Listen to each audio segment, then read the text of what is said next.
வணக்கம் ஃப்ரெண்ட்ஸ். இன்னைக்கு சிம்பிளாக டேஸ்டியாக சிக்கன் குழம்பு எப்படி பண்ணலான்னு பார்க்கலாம். அதுக்கு கடாய் வச்சுக்கோங்க. ஸ்டவ்வில் கடாய் சுடனதும் 3 டேபிள் ஸ்பூன் எண்ணெய் ஊற்றிக்கோங்க.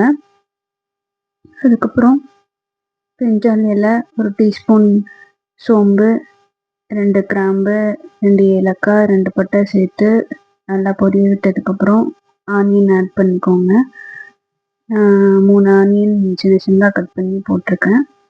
ஆனியன் கொஞ்சம் நல்லா வதங்கினதுக்கப்புறம் 2 டேபிள் ஸ்பூன் இஞ்சி பூண்டு பேஸ்ட் ஆட் பண்ணிவிட்டு நல்லா வதக்கி விட்டுக்கோங்க.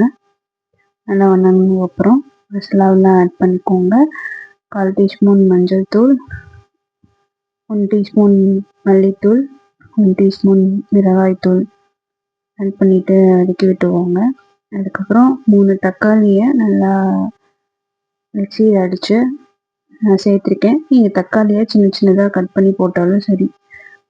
போட்டு தக்காளியோட பச்சை வாசனை போகிற வரைக்கும் நல்லா வதக்கிக்கோங்க. வதக்கினதுக்கப்புறம் 1/2 கிலோ சிக்கன் நான் எடுத்திருக்கேன். அந்த 1/2 கிலோ சிக்கனை க்ளீன் பண்ணிவிட்டு ஆட் பண்ணிக்கோங்க. சிக்கனை மசாலாவோட நல்லா மிக்ஸ் பண்ணிவிட்டு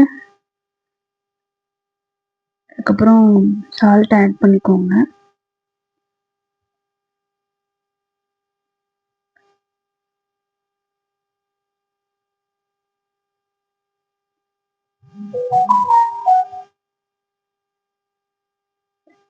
சால்ட் ஆட் பண்ணிட்டு நல்லா மிக்ஸ் பண்ணி விட்டுட்டு இது அப்படியே லோ ஃப்ளேமில் 10 மினிட்ஸ் மூடி போட்டு வேக வச்சுக்கோங்க. சிக்கன் தண்ணி நல்லா விட்டுருக்கோம். அதுக்கப்புறம் தேவையான அளவு தண்ணி ஊற்றிட்டு அகெயின் மறுபடியும் ஒரு 10 மினிட்ஸ் வேக வச்சுக்கோங்க.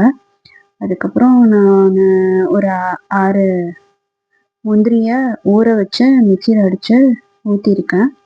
அதை ஊற்றிக்கோங்க. அப்புறம் கொஞ்சோண்டு சிக்கன் குழம்பு பொடியும் போட்டுக்கோங்க. லாஸ்ட்டாக சிக்கன் குழம்பு பொடி இல்லைன்னா கரம் மசாலா போட்டுக்கோங்க. அவ்வளோதான். சிக்கன்